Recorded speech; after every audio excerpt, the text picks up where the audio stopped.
Welcome back to Venture Capital TV, VC from La Token. I'm the host and the moderator of the episode today, where we're going to discuss investments in alternative food protein. This is a very sort of unique sort of topic that we are discussing. In the sense, we haven't discussed or sort of focused on this topic before. So we have experts to share their views and insights on this topic today. So basically, before I start introducing the speakers of the panel, let me just introduce myself.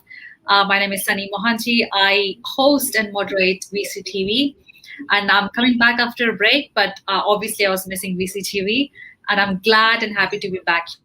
Let's have a round of intro of speakers. Hello, hi Vandana. Hi Gautam. Joining us for the first time. So let's have a quick round of intro. Gautam, you joined us for the first time. How are you? I'm great.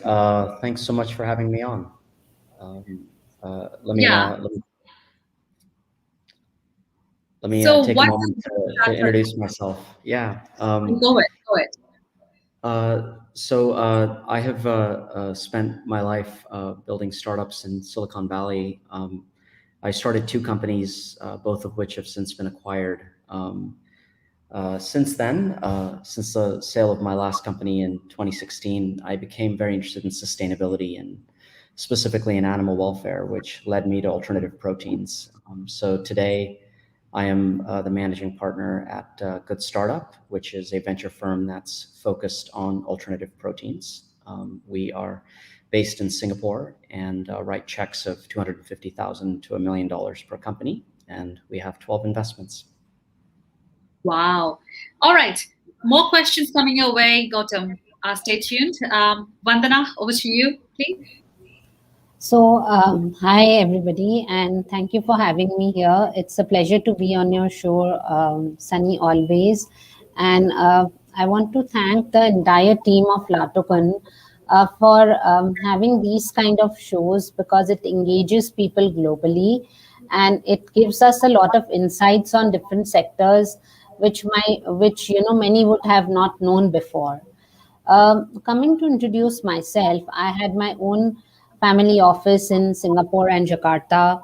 I worked as an investment banker and advisor to family offices and angel investors in Jakarta, Indonesia, helping startups from a diverse background, from fintech, B2B tech, all the way to consumer startups.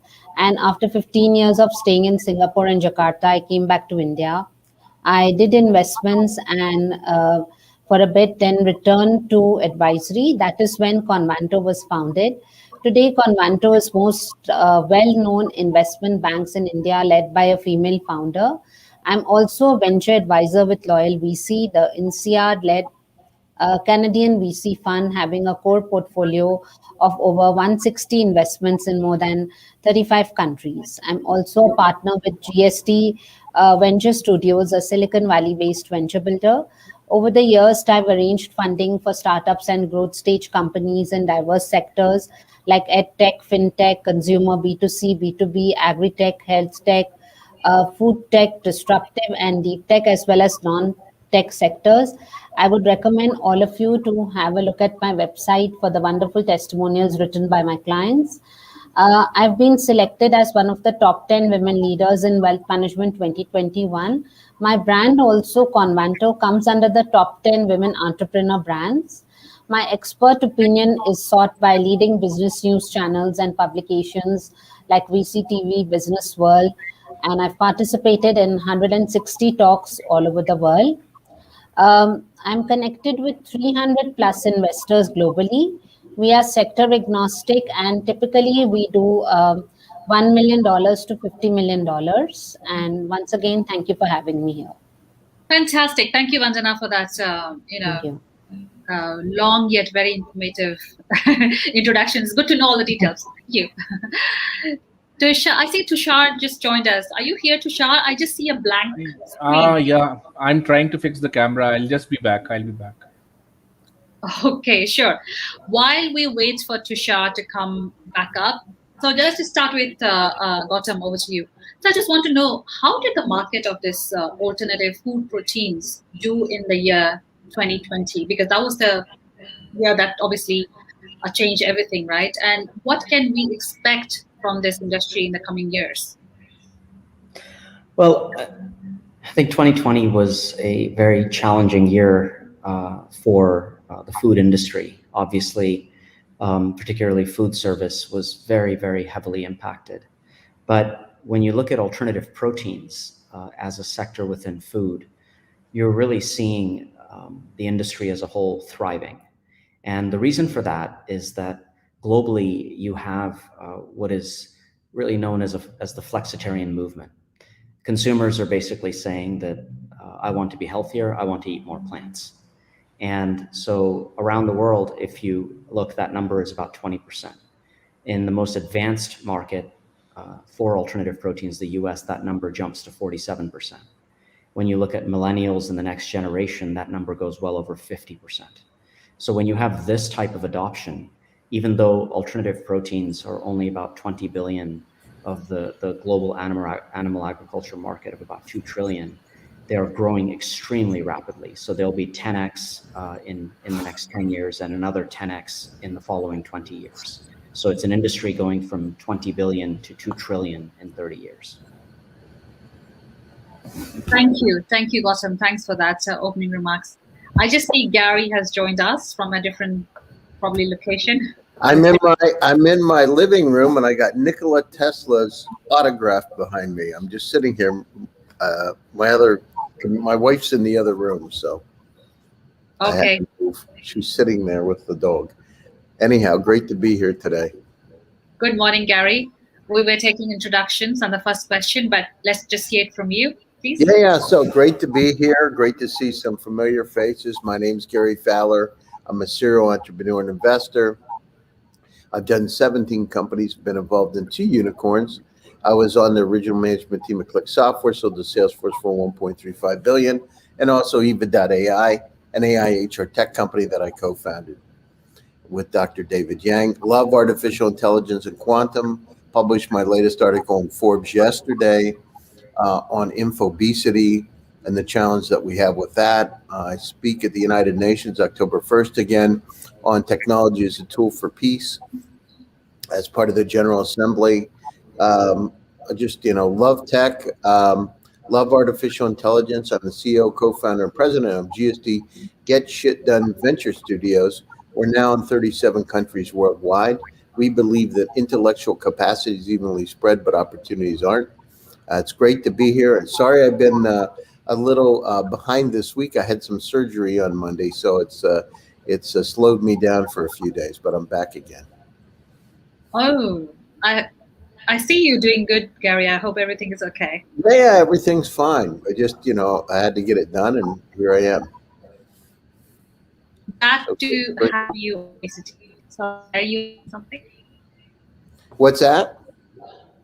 I said I'm very glad to have you on VCTV. Yeah, no, it's great to be here. It's family hour. Yes, indeed it is. So I just want to repeat the question I asked Gautam and Vandana. So because obviously 2020 was the year of the pandemic, the global pandemic. So how did the market of this particular sector, alternative food proteins, do in year 2020? And what do we expect from this sector in 2020 and beyond 2020? So why suddenly, I see like a lot of, especially in Singapore, I see a lot of sudden boom in this market because I read a lot of news. So Gary, what's your thoughts about that? Well, so let's paint a picture. So the population of planet Earth over this century will go from 8.1 billion to 13 billion. But here's where we have the challenges. By 2050, we're going to have to double the amount of food on the planet Earth to be able to survive. We won't be able to feed enough people. At the same time, 26% of the pollution is caused by farm animals. So we can't double the amount of farm animals that are out there. We've got to look at our alternatives. Now, I mean, this is this century. Look at over the next 250 to 300 years where we're going to be as a planet.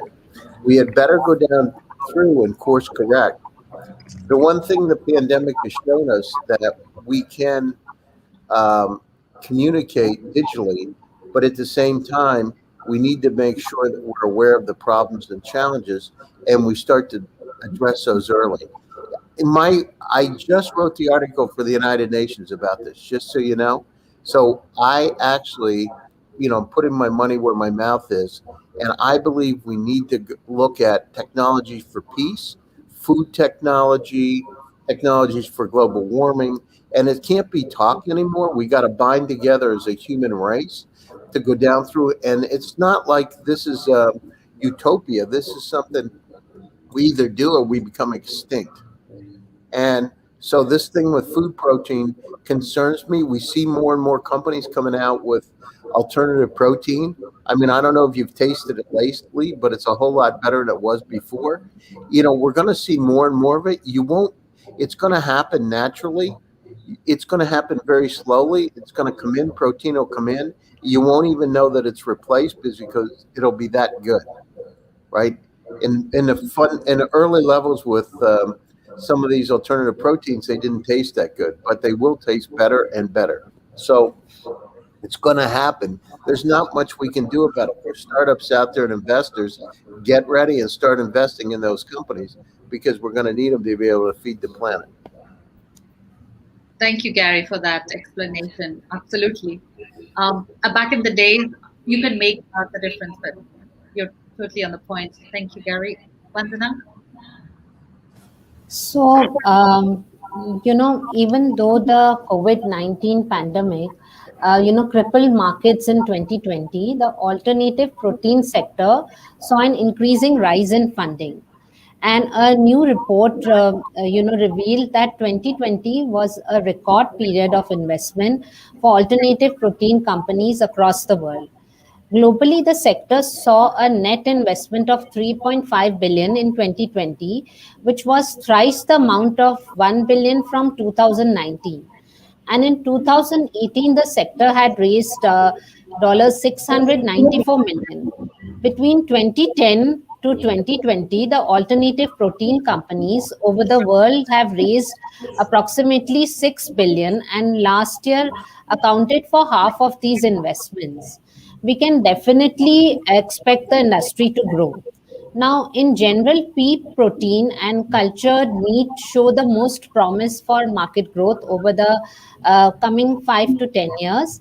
And plants are expected to be the largest source of alternative protein due to their limited environmental impact and healthy perception by customers. The economics of plant protein production are also, advantages because it avoids the feed to food conversion loss typical of other protein forms. For example, insect protein loss ratio is the lowest among animal proteins at 1.7 to 1.0, and it is still higher than plant protein to make them competitive with the amino acid profile in animal proteins. However, with the projected growth of meat consumption in major developed markets such as China, animal protein will likely maintain a significant market share. Right. Now, this type of protein has advantages. Poultry, pork, and dairy-based proteins are relatively efficient in feed proteins and offer products and tastes and that are familiar to most consumers. Right. Nonetheless, producers should not discount alternative proteins as they do have the potential to capture a share of the growing protein market. Companies are already investing in alternative protein technology and will continue to do so in the coming years. And players that can market high-end products made from soya protein are likely to capture the largest margins. Right. For CPG companies to win market share in the long term, they must have their bets and invest in capabilities needed to meet their marketing strategy and the target consumer segments. And overall, alternative proteins present an exciting development for the entire food industry. Thank you. Thank you, Vandana. So, Gautam, I have a question for you. So how did this market I hear a little bit of echo, but anyways. So how? So basically, no. I was just want to ask, how big is this alternative protein market, and how big is this opportunity? What does the product market fit look like for alternative protein products for consumers? Uh, when you look out at the holy grail for the alternative protein market, it really comes down to taste parity and price parity. The saying in the food industry is taste is king, price is queen. So the question is, how long and what type of resources will the industry, how long will it take and what type of resources will the industry need to get there? It is very important to recognize how early it is in the alternative protein space.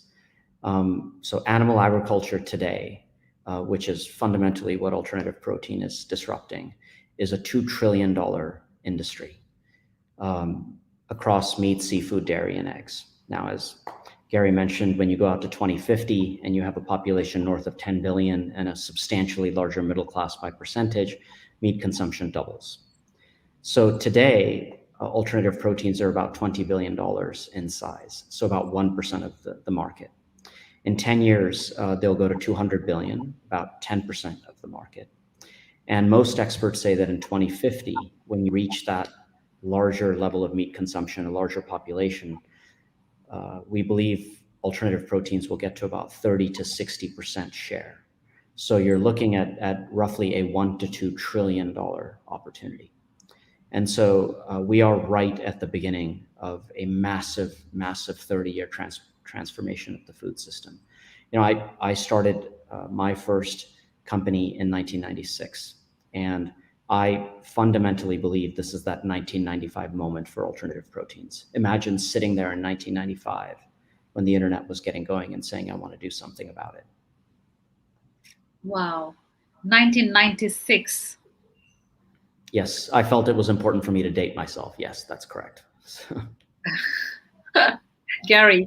And I did the first e-commerce consulting companies on the internet in 1998. So I've been around the block a few times too. There you go.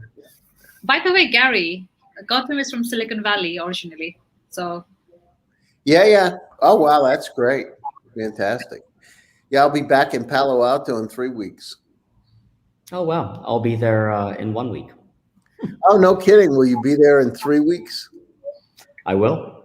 Oh, we should get together. I'll be back. Absolutely. This is what these podcasts are great for, is to book these social engagements. Yeah. I mean, it's, you know, the challenge is, it's interesting because, you know, we talk about these alternative proteins. I was on the panel in the UN a month ago, and I was on a panel on AR and VR as a tool to combat violent extremism and terrorism. I said, guys, I think we got this wrong. I think we need to look at things differently. We got to look at how we can make the food supply a whole lot better, because if you think terrorism is bad now, wait till we get to 2050 and people don't have enough food. They're going to be insane. I said, we better go down through and make some of those changes today. I mean, this is, you know, not just global warming, right? I mean, we talk about, you take when you start to vector in the global warming, average temperatures could go up almost 9 degrees Fahrenheit by the end of this century. I mean, a whole lot of things are happening. You got people talking. Go ahead. No, you're so right. I was agreeing with you. Please go on. And you know, those are the kind of things that really concern me. And you know, we talk about. I mean, was it yesterday? They're talking about bringing woolly mammoths back so that they can graze on the art. I mean, it's like there's a lot of stuff going on, but we got to focus on. You know, we got to bind together his humanity, and it's just like we're doing here in VCTV. Seriously. And we got to figure out how to solve these problems. And we better course correct, because nothing good. We will be extinct, in my opinion, in 300 years if we don't do something. It's that big of a problem, right? People don't realize. I did a project with a Dr. Irving Crick, and he was 80-some years old. He had been a student at Albert Einstein at Princeton. And I remember Dr. Crick did a long-range weather forecasting model, nonlinear. And we were talking about some of the problems that we're going to. This is in 1993, right? And people say, "Oh, this is BS. It's not real. He was talking about super hurricanes, speeds of 300 miles an hour, the Gulf Stream stopped, and then, right, and look where we are today. It started. So we can bind together. I have hope in humanity to bind together to solve these issues with protein and how to be able to feed. But we got to democratize the opportunity and help each other. Africa's got 1.3 billion people. Latin America's got 647 million people. We got to go around and help each other. We got to figure out ways, let's not destroy each other. Let's help each other. Instead of putting the money in these offensive technology, let's figure out how we can support each other. And not in an entitlement way, but a way that it's a win-win for everybody, like creating jobs, right? And we create jobs, people can buy those kind of proteins, those alternative proteins to feed their families. Absolutely. Great points there, Gary. Thank you so much for sharing that. Vandana, coming over to you. So what do you think about the market in terms of the size of the market in terms of India subcontinent? Like, how big is the market there? And what does the product market fit look like for the regions that you are investing into? So, alternative proteins are small but fast-growing segment of the overall protein marketplace. Currently, alternative proteins account for less than 2% of protein sold, and they will not be challenging traditional proteins like beef, chicken, pork, and seafood anytime soon. And in fact, in 2018, meat and seafood consumption in the US set all-time records, even while these industries receive significant, media scrutiny. So the data indicates that we are growing and consuming more traditional proteins than ever. And while it means that there are increasing their consumption for plant-based alternatives, it does not indicate any decrease in the traditional protein industry. So we can look at Licious. Licious is from India. It's very popular, traditional, fresh meat and seafood startup in India. And it has underwent a 5x growth in a year itself. It has raised $200 million in its Series F round recently and has transformed the food tech startup ecosystem in India by deploying the funds towards more investments in tech-led supply chains transformation, quality improvement, and customer experience elevation. However, the growth in the alternative protein is driven by consumers showing an interest in eating more plant-based foods for health and lifestyles. Reasons across all demographic groups, startups, restaurants, and retailers are responding to this growth in demand with premium priced offerings. The growth in this industry can also not be undermined as and more people are adopting vegan and vegetarian diets, as you can see. It is a clear sign that the rising demand for sustainable food by consumers, and moreover, alternative proteins also do not cause public health risks, which was an important factor which determines investors' decisions during the global pandemic. So I think there's a lot of scope in this. There are a lot of protein, plant-based powders that are here in India as well for hair growth, for skin tightening, and so many others. I think I want to know the difference from Gautam. So what is the difference between plant-based alternative protein investments when Vandana says traditional food protein startups? Is it like when you say traditional, it's like means the animal proteins, and what's the difference and how big are the markets? So traditionally, you saw a lot of protein come from animal products, where specifically they're referring to meat, seafood, dairy, and eggs. This is the market that's 2.1 trillion in size today, with every number going up and to the right, with the global demand for protein increasing for the reasons that we talked about. Alternative proteins are coming in and disrupting this using a range of technologies. So the first technologies are plant-based, where you're basically using plant ingredients and creating protein that looks and tastes like meat or eggs. The second technology is where you're actually utilizing microorganisms that can be engineered so that they secrete meat or protein, or that can be consumed as a biomass. We also are now looking at growing animal cells outside the animal. So using cell-based technologies, which are also known as clean meat or cultured meat or cultivated meat. So this disruption that's taking place is being done by a range of technologies, and each of them have their advantages and disadvantages. What's really both compelling and confusing is that these technologies are being combined to create hybrid products, so that you might, for example, have real animal cells being grown but combined with plants. So you get the taste of meat but the nutritional profile of a plant. And so very, very interesting things going on in the alternative protein world. Wow. Thank you, Gautam. So in terms of technology disrupting this space, Gary, maybe I can just take this from you because you are the tech person, AI person, quantum computing. So what technologies are disrupting this space, basically?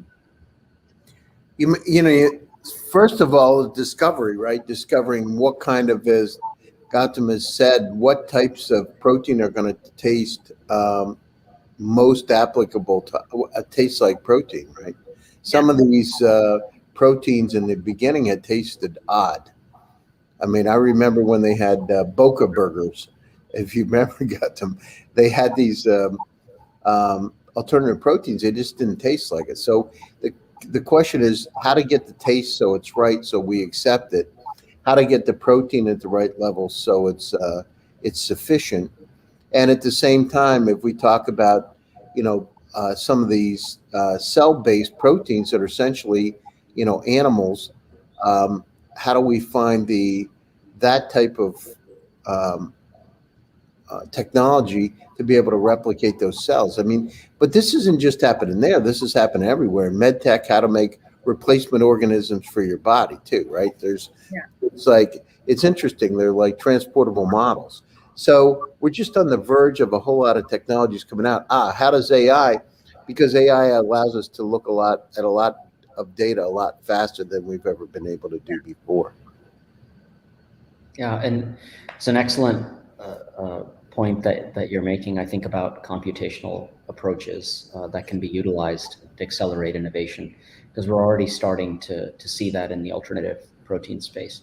To what you said, Sunny, it's interesting because what Gary was saying about the Boca burger and so on, the previous generation largely catered, it turns out, to vegans and vegetarians. They just wanted burgers, but they couldn't have the regular things, so they would go and buy these. These new products, like Impossible and Beyond, are catered toward meat eaters. Vegetarians and vegans actually don't like them very much because they taste like meat, and a lot of them weren't eating meat to begin with. So if you look, for example, today, 92 to 93% of Beyond and Impossible's customers are meat eaters. Right. And in blind taste tests, half the people in the US can't tell the difference between the Impossible burger and real meat.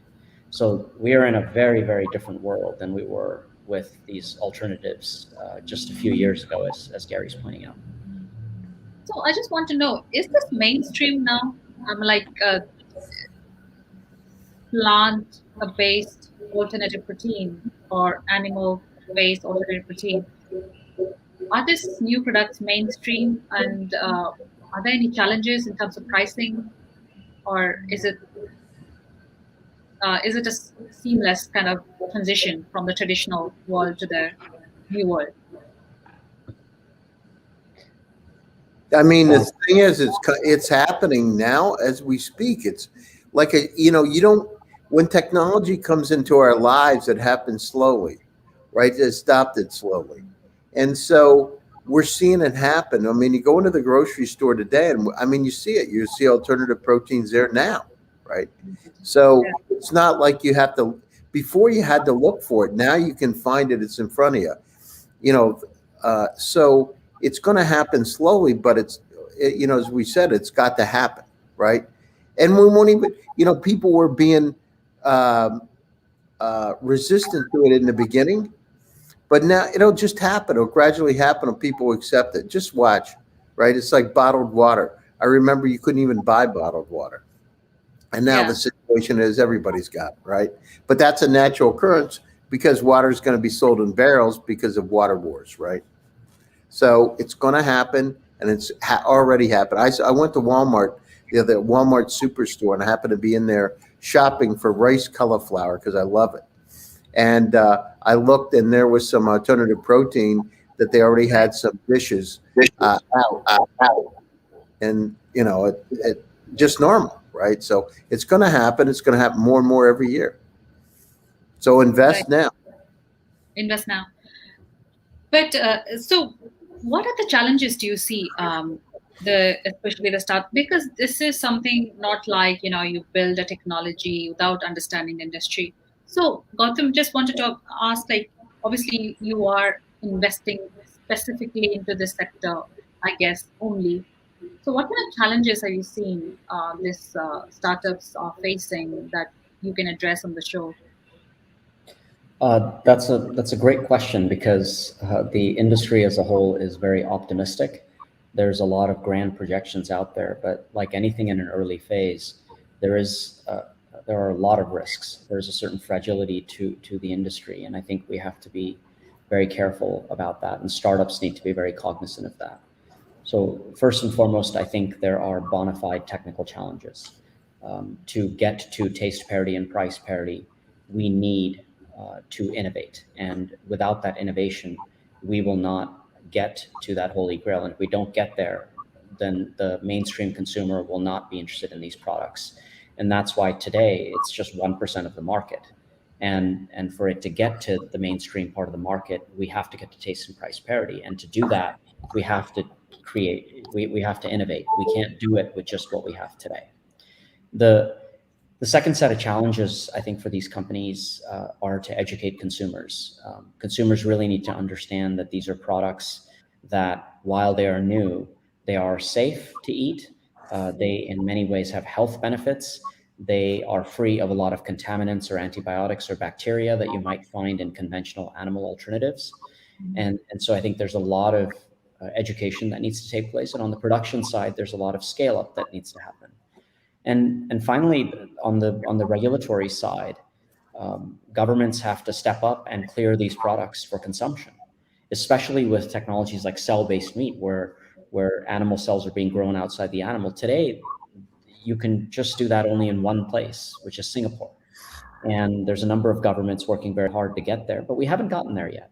So there is a whole range of risks for these startups to manage, because at the end of the day, these are food companies, and food is something that is very personal to us. It impacts our health. It's wrapped up in our culture. And I think we have to be very cognizant that this is something we have to be really careful with in terms of how it's brought to market. So on that point, Gautam, it's a good startup. Is it only investing into the startups, or you also bring in some kind of expertise in helping them advise these kind of sort of challenges that the market has, and how to overcome these hurdles? So in addition to supporting these startups with capital, our hope is to be able to help the entrepreneurs in a number of ways. So my co-founder Jayesh and I have been operators all of our lives. And so the idea of going in and helping an entrepreneur with IP protection, organization design, recruiting, financial planning, fundraising strategy, a range of these issues, I think that is something that we are really delighted to do. And we believe it's very critical for the company to be operationally buttoned up for it to see success.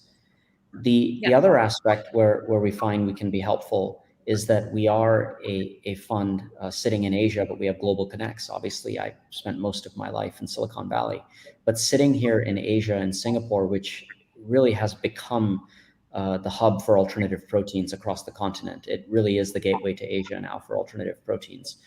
When a food company, as it grows and scales, thinks about the different aspects of its business, what's going to happen through its supply chain, how it will do R&D, where it will do manufacturing and scale up, where it will distribute its products to end consumers. It would be surprising if Asia didn't play some part in that strategy. So the idea of sitting here in Asia we are in a position to help companies globally to enter this part of the world, whether it's for their supply chain or R&D or manufacturing or distribution. And of course, the ecosystem here in Asia is nascent. So we have an opportunity to help startups here in Asia to bring operational best practices from around the globe. So that is how we hope to help. Right. But really, we try to help in the way entrepreneurs want us to help. Okay, perfect. On that note, going global, Vandana, I'll come to you with the risks from the geographies that you invest in. But Gary, going global is obviously a GST thing. So first of all, I'd like to know what kind of challenges have you come across besides what Gautam said, price points, regulations, what kind of challenges have you sort of come across in this sector? Yeah, so finding those types of companies that really focus on it, we haven't seen them in the. I haven't seen those in places like Africa. We haven't seen many. I'm not saying they don't exist, but I see a lot of fintech companies. So it's really changing the mindset. But I look at it as really a three-part process. One is, first of all, you have to open up the ecosystem and start to talk about how to create startups. Second thing is you educate them about technologies that are not easier, but something that they understand. For instance, fintech in Nigeria. Yeah. And then the situation is you can move forward. From my perspective, right, I'm sure that we may each have different opinions, but in my opinion, it's really the third level. So in a more sophisticated level in some ways, when you need technology to be able to do it. Some of these fintech companies, you can do that. If you're creating a Patricia or a Flutterwave, you have some of those technologies that there's not as capital intensive in some ways. So, but it's going to happen, and places like the continent of Africa is going to need it. I mean, there's 1.3 billion people, and a lot of folks under the age of 30. A majority of the population in some cases. So we've got to come down through, and we've got to plan now for the future, because, like I said, nothing good's going to happen if you think it's bad now, right? With wars and that kind of thing, when people can't eat, it's going to be a whole different story. So plan now. Mother Teresa said it's not about stopping war, it's about pro-peace. Let's figure out how we can work together. Absolutely. Absolutely. Education is very important as well. And obviously, Africa has to catch up on this sector, especially. Thank you so much. Vandana, coming over to you, what kind of challenges, like the risks you see that the startups face in this space? See, the traditional food protein investment is still very high. Now, the alternative protein industry is very dynamic. Advancing technologies, decreasing cost curves, changing regulations, and increasing consumer adoption will lead to substantial gains in the market share for alternative proteins over the coming decade. Now, the implications to conventional protein production could be significant. An increase in alternate food protein does not mean a decrease in the industry share for traditional protein market. And additionally, as particular cuts of alternative proteins grow at different rates, the economics of conventional protein production becomes more difficult to manage. For example, as alternative ground beef, increases its market share, other conventional beef products such as steaks or roasts may need to generate increasing margins, making carcass balancing increasingly, difficult for, producers and processors. And of course, a lot of technology is still missing in this sector. So I think that's the main challenge. The traditional one or the alternative one? The alternative one. Oh, okay. Yeah. Right. On that note, you mentioned about, so are we going to say that we are creating a space for impact-based investment? Because how I see it is alternative food protein is basically going to be a more sustainable investment for investors, which in turn brings sort of an impact to the climate as a whole, like, so what are your thoughts about that, Gautam? Is investing into alternative protein is a space into the impact investment? When you look at impact investing as a sector, the core premise is that the investment will essentially meet certain impact metrics. Now that might be around health or climate or a range of different areas of impact. When you look at the alternative protein sector, this is impacting an industry that it is disrupting an industry that today is 14.5% of global warming. It is animal agriculture today is the #1 cause of deforestation, of large ocean dead zones that kill everything within them, and of species extinction.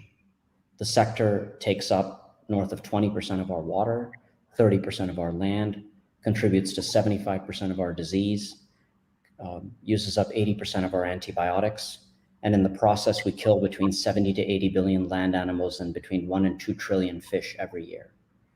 So it's difficult to imagine a sector that might span a greater degree of impact metrics than the alternative protein sector does when it hits animal agriculture. Worse, all of these numbers in animal agriculture are going up and to the right. So a lot of folks, I think, look at alternative proteins and say, well, wouldn't it be nice to have these alternatives? And I think the thing that we need to realize is that when you get out to 2050 and the population doubles, or rather the population goes to 10 million and meat consumption doubles, alternative proteins are not a nice to have. The math for the planet simply doesn't work. If we don't do this, we will have a protein shortage. We will not be able to feed the population. And so if we do not do things differently, then we will hit a wall relative to the resources that we have available. And alternative proteins, when it comes to the food system, are among the best, most interesting, most compelling technologies to do so. Great. I got my answer. Thank you so much, Gautam, for explaining. And Sunny, and that's just 2050. Yeah. If we don't do something about it, as we move into the end of the century, when the population goes from then 2050, 10 million to 13 billion, nothing good is going to happen. Nothing good. So this is a problem that it's a necessity that we address. It's like Maslow's hierarchy of needs. This is a thing that's going to be critically important if we can't feed people. There's going to be mass starvation. Absolutely. I just want to know, what are the unicorns in this space? Because obviously I'm not very much knowledgeable in when it comes to the alternative protein space. So what are some of the unicorns and upcoming alternate food protein companies in the market? Who would like to take this first? I have some names. I could share those if that's okay with you. Yeah, go ahead. So companies like Impossible Foods have a 7.8 billion valuation. Beyond Meat, more than 1 billion valuation. Upside Foods, Perfect Day, Moza Meat are some of the established unicorns in this sector. There are new alternative food companies in developing countries as well. And some of the recent developments have been with Float Foods, a Singapore food tech company that makes plant-based egg substitutes, announced a $1.6 million seed funding round. There is a plant-based chicken creator, Daring, it's called Daring, announced a $40 million Series B funding round, including an investment by musical artist Drake. And plant-based fast food chain Plant Powder Fast Food announced a 7.5 million Series A fundraise. Shanghai plant-based protein company Ukoi Group International announced a $7.3 million in Series A funding. German pea milk maker Willi announced a 7.4 million Series A funding round. And plant-based bacon brand Hooray Foods announced 2 million in the seed funding among the others. And India, Blue Tribe Foods is a new alternate protein startup and has already gained traction in the supermarkets and online. Wow. So there's a lot, a lot of companies. Yeah. There's a lot going on in this space. Gautam, over to you, please.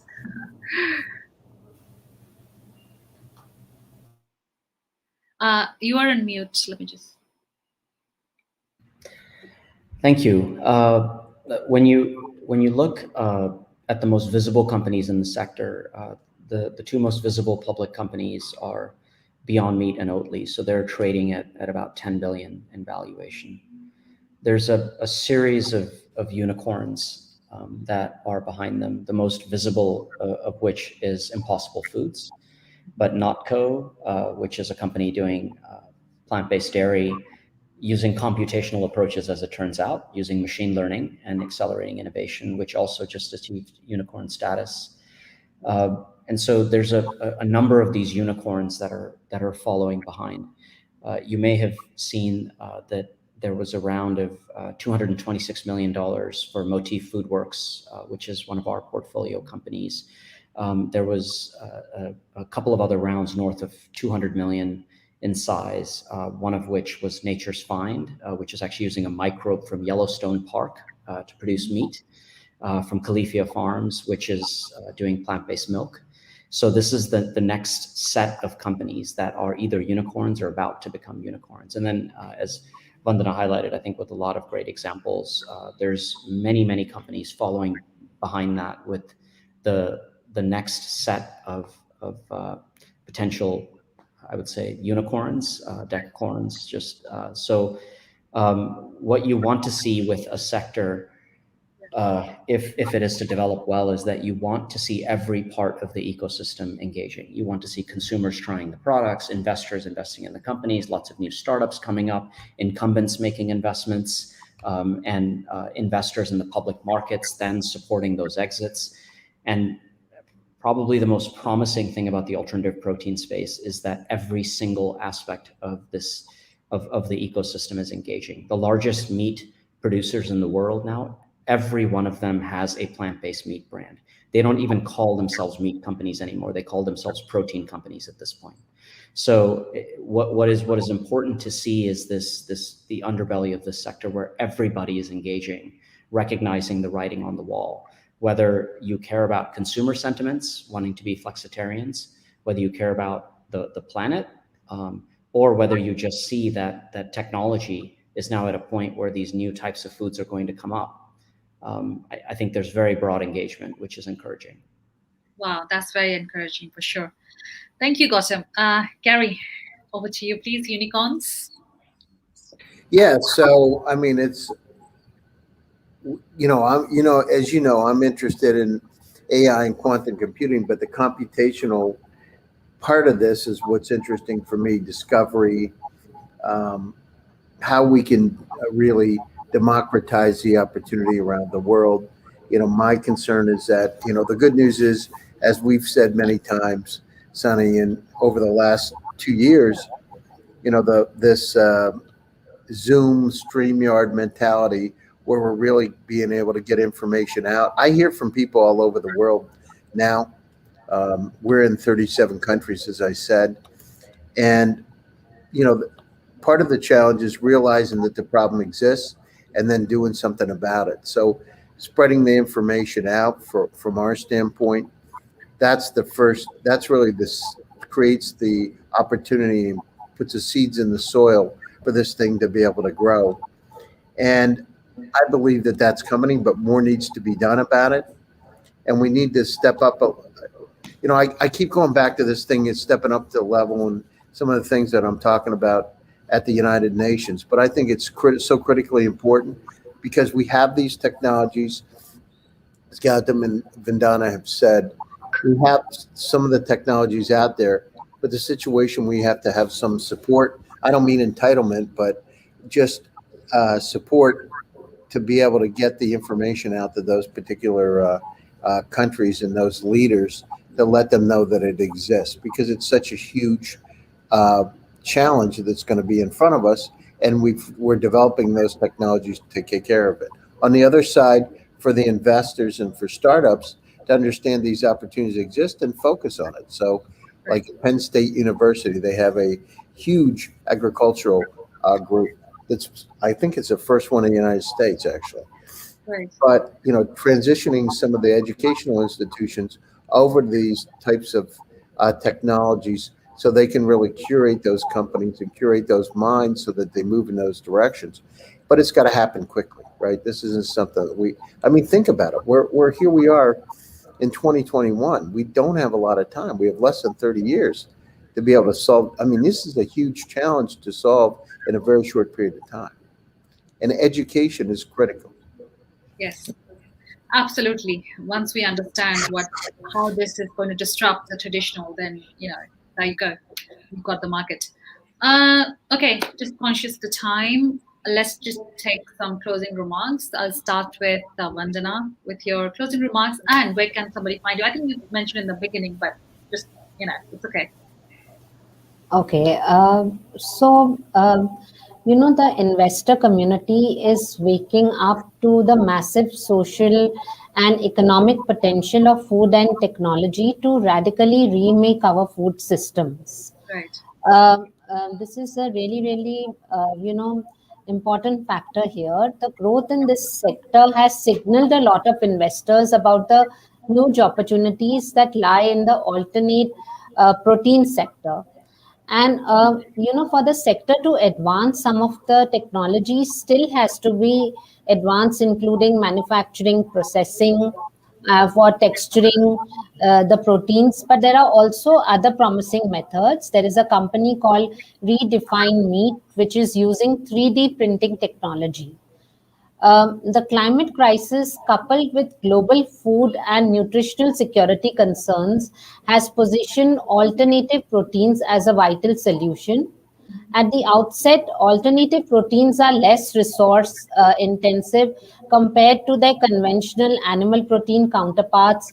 While it was almost a decade-old industry, it has largely, grown in the past 2 years, because about 45% of the market share belongs to investments from 2019 and 20, which represents that at this growth rate, it will become one of the most, sought after food technologies. And I could be reached out on my LinkedIn handle or my website, www.convanto.com. Thank you, Vandana. Thank you so much. Thank you. Gautam, over to you, please. I would just say that it's very important for us to recognize the scale and the depth of the change that is ahead. So we have been engineering food, as it turns out, for a very long time. Yeah. We have just been doing it using food science and ingredients. And now we are engineering food using biotechnology and molecules. And what folks need to appreciate, that is a change that is as fundamental as the transistor was for the computing age. We are at the beginning of a huge transformation. I mentioned that we, with alternative proteins being 1% of the animal agriculture market, we are at the 1995 moment that the internet was for alternative proteins. Remember, if you're sitting and looking at the internet in 1995, there was no Google, there was no Facebook, there was no cloud. Artificial intelligence was a shadow of what it was. There was no voice internet. There was no Zoom. And so it gets very, very difficult to explain to someone sitting in 1995, staring at Yahoo, the directory, what Amazon Web Services is. It becomes very, very difficult to explain some of those things. And so as this industry evolves, we are going to see new products, new possibilities that are very, very difficult to talk about and to imagine because we simply don't have the vocabulary to do so. Absolutely. Thank you, Gautam. Thanks a lot. Where can people find you? Our website is goodstartup.com. You can find me there. All right. Very good. Thank you. Gary.